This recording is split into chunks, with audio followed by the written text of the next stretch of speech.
অনেক নামাজি লোক দেখবেন নামাজ পড়তে পড়তে কপালে কালো দাগ ফেলে দিচ্ছে, বাসায় বউয়ের সাথে খারাপ আচরণ করে, খিটখিটে মেজাজের, প্রতিবেশীর সাথে শুধু ঝগড়া, কলিগদের সাথে ঝগড়া, মারামারি, দুঃসম্পর্ক, এরকম আছে না? নাই বলেন, আছে না? কিন্তু নামাজি, অনেক বড় হাজি, একদিনও কোরআন তেলাওয়াত মিস হয় না।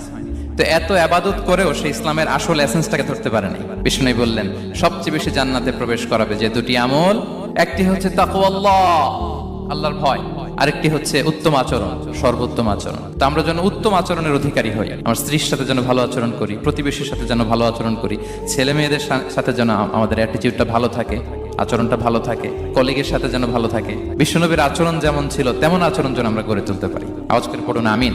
সুনানে আবু দাউদের এক বর্ণনা বিষ্ণু ইসলাম বলেন, খুব চমৎকার একটি হাদিস, মনোযোগ দিয়ে শুনুন। তিনি বলেন, আনা যাইনুন বিবাইতিন ফি রাবাদিল জান্নাতি লিমান তারাকাল মিরাআ ওয়া ইন কানা মুহিক্কান। আমি ওই ব্যক্তিকে জান্নাতের আঙ্গিনায় একটা ঘরের গ্যারান্টি দেই যে ব্যক্তি তর্ক করা